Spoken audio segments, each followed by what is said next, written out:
आज हम आपको दिखाएंगे कि कैसे अंकुर नरूला जी के अद्भुत प्रचार ने ज्योति शर्मा को प्रभु यीशु मसीह की भक्त बना दी। जब आप उस प्रचार को सुनोगे तो परमेश्वर आप सभी की परिस्थितियों को सचमुच बदलेंगे। इसलिए आप सभी उस प्रचार को पूरा जरूर सुने। आप सभी उस प्रचार को सुन सकते हैं। और व्यक्ति था एक फॉरेन में, वो गाड़ी, अपनी गाड़ी में, बड़ी सी गाड़ी थी उसके पास, गाड़ी में लाइव होकर मुझे गालियां निकाला करता था, सीधा गालियां। क्रिश्चियन था वो, गाड़ी में बैठकर गालियां निकालता था वो। और प्रभु ने मुझसे कहा था तो जवाब मत देना, मैं जवाब दूंगा। और मैं क्रूसेड पे क्रूसेड, मीटिंग्स पे मीटिंग्स, वो गालियों पे गाली। उसी गाड़ी में उसका एक्सीडेंट हुआ, 9 महीने आईसीयू में रहा, कीड़े पड़ गए बॉडी में और फिर मरा वो। और बड़े कमाल की बात बताऊं, आज तक मैंने उसकी एक भी वीडियो नहीं सुनी वो उसने क्या कहा मुझे। इतना मालूम था गालियां निकालता है, कुछ बुरा बोलता है। इमेजिन करो अगर मैंने उसको देखा होता तो मेरा टाइम वेस्ट होता, क्योंकि मुझे एंड मालूम है इन लोगों का एंड क्या है। सिर्फ शर्मिंदगी के अलावा इनको कुछ नहीं मिलेगा। आपको अपना काम करते रहना है। एक हायर कॉलिंग परमेश्वर ने आपको दी है, एक बड़ी कॉलिंग परमेश्वर ने आपको दी है। हालेलुया। तो हमें यह देखना है कि कलीसिया की मेंटालिटी ऐसी ना हो कि कलीसिया सिर्फ लेने के लिए चर्च में आती रहे, कि हमें अच्छा वचन मिल रहा है, हमें हीलिंग मिल रही। नो, ये आपका हीलिंग डिलीवरेंस इस चीज के लिए है कि आपका विश्वास परमेश्वर के वचन पे टिक जाए। उसके बाद जब आप घरों में जाएं, आप प्रार्थनाएं करें कि हमारे स्पिरिचुअल अगुवे ने क्या कहा है प्रार्थना करने के लिए। अच्छा, ब्रांचेस, प्रभु जी ब्रांचेस पे तेरी दया हो। विरोध को हम डांटते हैं, शैतान को हम डांटते हैं। सब फाइनेंशियल परमेश्वर इंतजाम करे। और क्या है, अच्छा मीटिंग्स होनी है, अमृतसर में बड़ी मीटिंग है, प्रार्थना करते हैं। फिर चंडीगढ़ में बड़ी मीटिंग है, प्रार्थना करते हैं। आपको ये चीजों के लिए प्रार्थना करनी होती है। और जब आप परमेश्वर आपको देखता है कि आप उसके किंगडम में एक पार्टनर बन गए हैं। पार्टनर सिर्फ पैसों से नहीं बना जाता।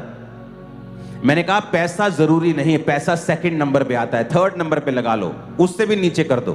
पहले नंबर पे प्रार्थना आती है, उपवास आता है। उपवास प्रार्थना जो आप चर्च के लिए, चर्च के अगुवे के लिए, विजन के लिए करते हैं। और उसके बाद जब आप बोते हैं, बाइबल कहती है कुरनेलियस को परमेश्वर ने याद किया। पता है क्यों? कहता तेरी प्रार्थना और तेरे दान याद किए गए हैं। आप कभी देख लेना, जो विश्वासी, जो पास्टर प्रार्थना करने में और दान करने में आगे रहता है, दुनिया कुछ भी कर ले उसको हमेशा आगे देखती है और वो और आगे हो जाता है। कारण क्या? क्योंकि वचन पूरा कर रहा है। बहुत से मैंने विश्वासी देखे हैं प्रार्थना में आगे हैं, दान में पीछे हैं, वो भी सही नहीं। बहुत से विश्वासी देखें दान में आगे हैं, प्रार्थना में पीछे, वो तो बिल्कुल सही नहीं। तो एक विश्वासी प्रार्थना में भी आगे होना चाहिए और दान देने में भी आगे होना चाहिए। उससे क्या होता है, प्रार्थना आत्मिक चीजों को कवर कर देती है और जो दान है वो शारीरिक चीजों को कवर कर देता है। अगर आप प्रचार करने जाएंगे वो आत्मिक है, आत्मा की बातों का है, लेकिन अब आत्मा में प्रचार तो करेंगे, लेकिन आपको माइक भी चाहिए जो शारीरिक है, आपको साउंड भी चाहिए जो शारीरिक है। इसलिए कहा जाता है कि पैसा बुरा नहीं है, पैसे का लोभ बुरी चीज है। अगर धर्मी के हाथ में पैसा है तो वो परमेश्वर के राज्य को स्थापित कर सकता है, बड़ी बेदारी लेके आ सकता है। मैं आपको बता रहा हूं। तो मेक श्योर धर्मी का पैसा परमेश्वर के कामों के लिए हो। मुझे पैसा मिल जाए क्योंकि मैं बड़ा घर बनाना चाहता हूं, ठीक है, लेकिन आप क्या खुदा का काम करना चाहते हैं?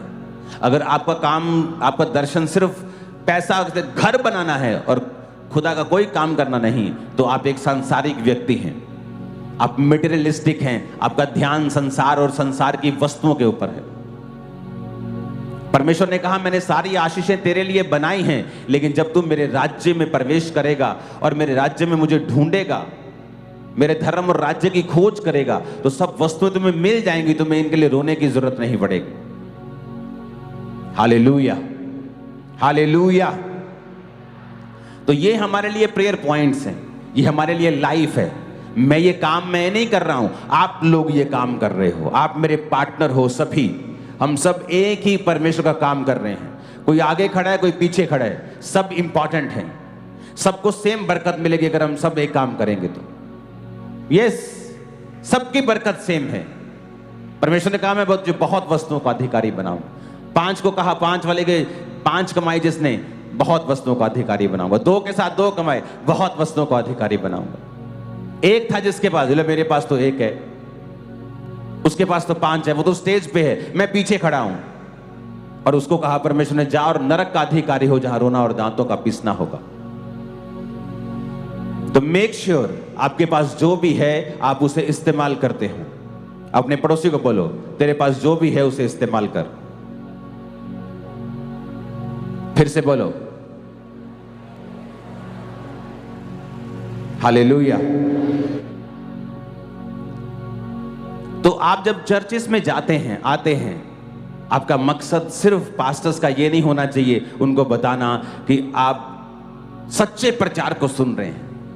उसका मकसद उससे 1 कदम फिर 10 कदम आगे लेके जाना है, 1-1 कदम करके, और लोगों को इन्वॉल्व करना है उस दर्शन में, ताकि लोग भी आशीषित हों, वो भी सेफ रहें, परमेश्वर उनकी केयर करे, परमेश्वर की आंखों में आपकी वर्थ हो, आपकी वैल्यू हो, कि आप परमेश्वर के किंगडम के लिए फायदेमंद हैं, और वो आपको सुरक्षित करके रखे, वो शैतान को डांट के रखे।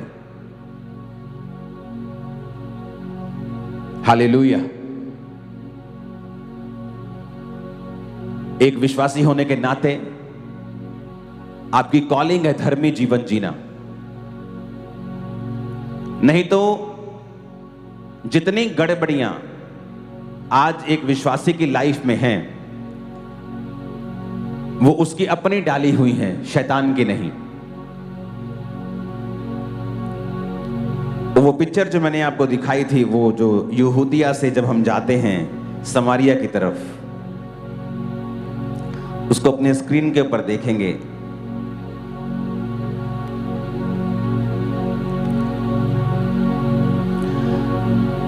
तो मैंने ये वचन क्रूसेड पे दिया था, आज मैं थोड़ा उसको खोलूंगा। नीचे यहूदिया है, जूडिया जहां लिखा है। अगर अंदर आपके पास मार्कर है तो उसको मार्क कर देना ब्लैक के साथ। वो देखो नीचे क्या है, जूडिया, जिसे हम यहूदिया कहते हैं हिंदी में। कैमरा मेरे पीछे खड़े हो जाओ जरा, ये देखो इधर, ये है यहूदिया, ये नीचे कौन है यार अंदर, ये कौन है अंदर, ये मेरे को दिखाए। ए लड़के, अनपढ़ है तू क्या, तेरे को इंग्लिश नहीं आती? ये यहूदिया है जो मैं बोल रहा हूं, तुम्हें मुझे दिखा सिर्फ। ये देखो, ये है, जूम कर दे इसको कैमरामैन, क्या है ये, यहूदिया, और इसके ऊपर है गलील।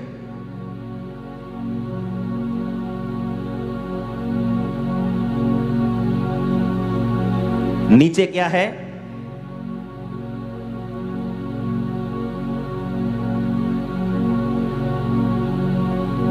ये है यहूदिया, ये है गलील। और यीशु मसीह को यहां से यहां जाना है तो बीच में आता है समारिया।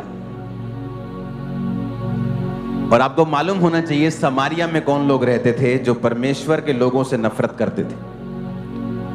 क्यों नफरत करते थे? क्योंकि उन्होंने परमेश्वर को त्याग दिया और छोड़ दिया। क्यों छोड़ दिया? यीशु मसीह के जन्म से 700 साल पहले,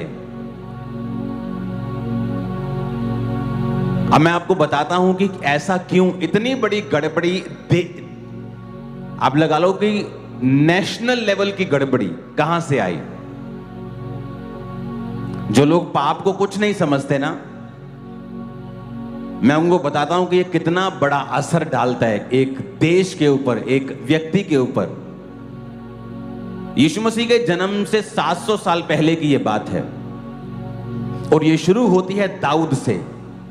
जब दाऊद ने पाप किया तो उसको परमेश्वर ने एक श्राप दिया था कि मैंने माफ तेरे को कर दिया, तूने गलती की, मैंने माफ किया, पर तेरे घर से तलवार नहीं हटेगी। तो दाऊद ने जब अपने बेटे सुलेमान को राजा बनाना था तो उससे पहले दाऊद के दो बेटे मर गए थे तलवार के साथ। अगर आप ध्यान से देखेंगे तो एक पहले और एक बाद में। एक दाऊद का विद्रोही था और एक सुलेमान का, और दोनों मर गए थे।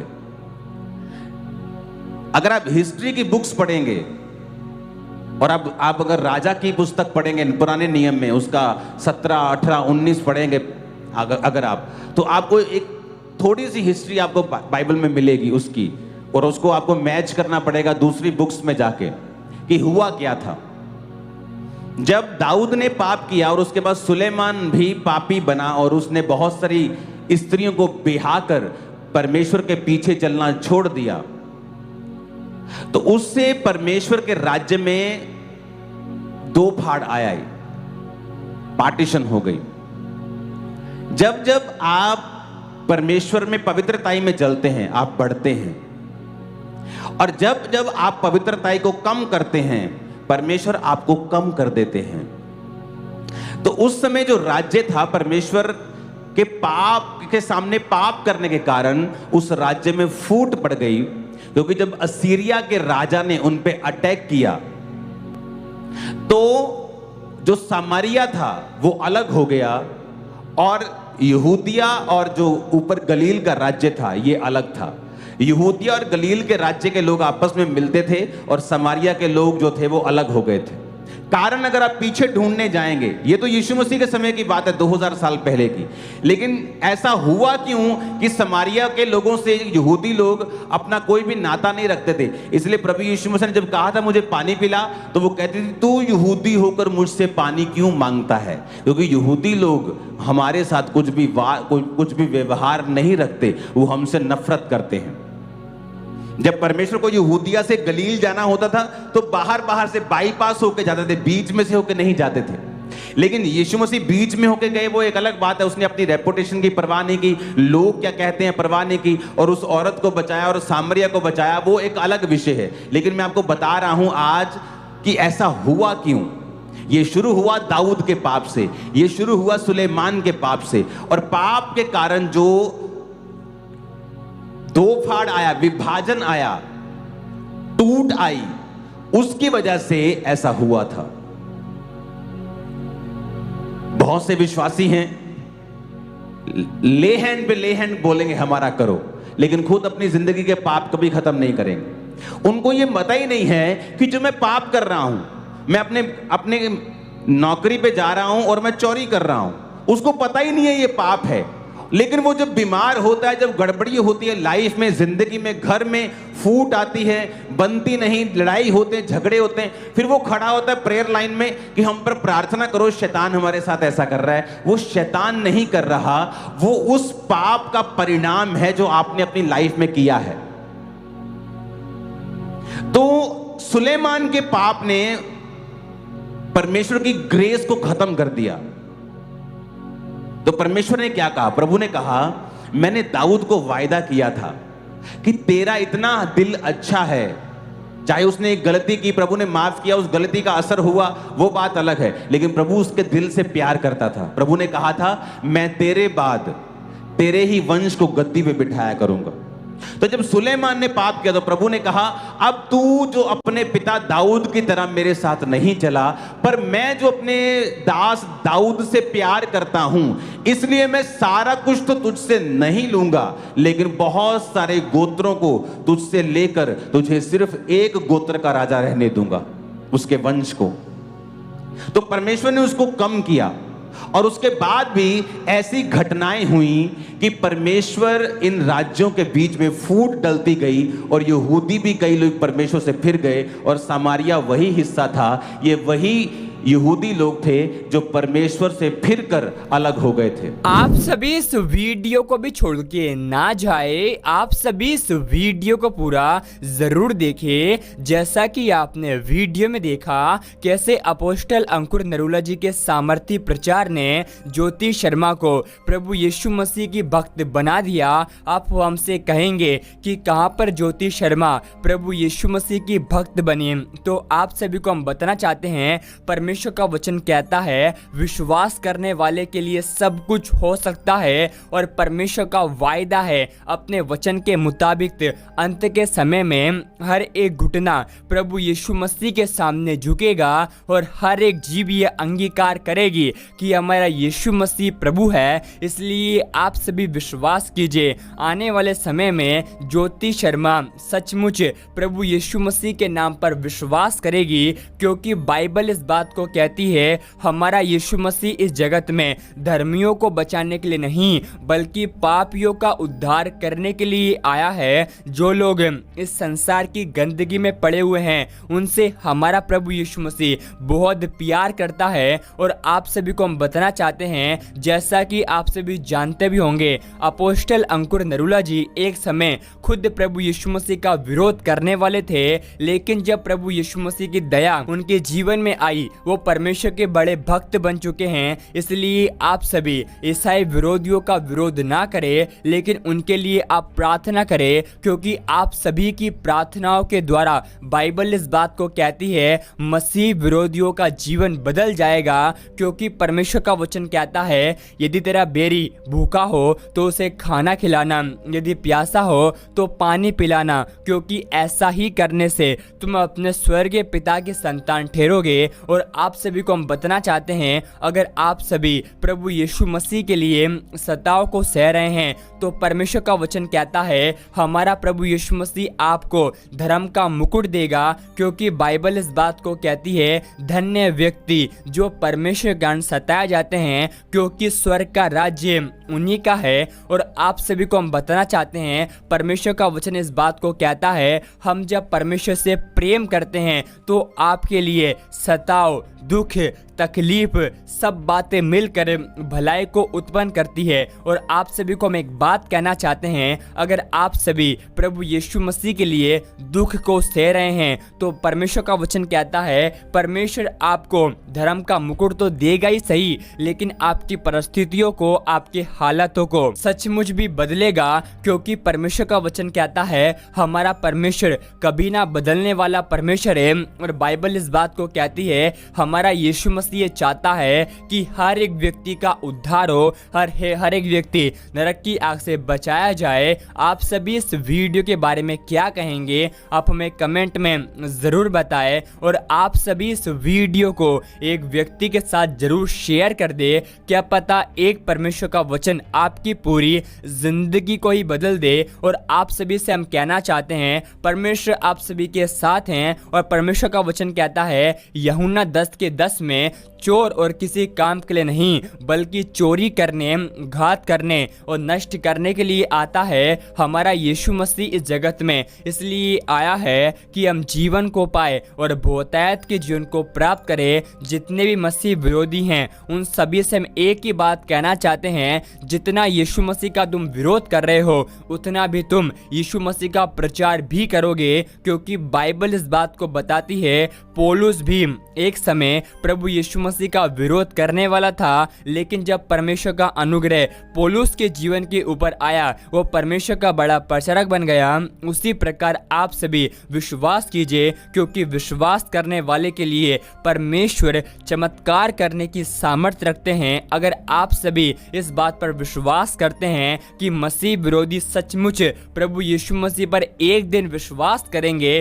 तो कमेंट में विश्वास से आमीन टाइप करें। और आप सभी इस वीडियो को एक लाइक कर दे। और हाँ, आप सभी इस वीडियो को एक व्यक्ति के साथ जरूर शेयर करें ताकि वह व्यक्ति आपके द्वारा सच्चाई को पहचान सके और नरक की आग से बचाया जाए। क्योंकि आज ऐसे बहुत सारे ईसाई विरोधी हैं जो कि प्रभु यीशु मसीह का विरोध करते हैं, मसीह लोगों से लड़ाई झगड़ा करते हैं। और हमारे मसीह लोग उन ईसाई विरोधियों की बातों को सुनकर हमारे जीवित परमेश्वर को ही छोड़ देते हैं। तो ऐसा हमारा पूरा विश्वास है कि आपने इस वीडियो को एक व्यक्ति के साथ शेयर कर दिया है। आप सभी हमारे YouTube चैनल को सब्सक्राइब भी कर ले, क्या पता एक परमेश्वर का वचन आपकी पूरी जिंदगी को ही बदल दे। परमेश्वर आप सभी को बहुत आशीष दे।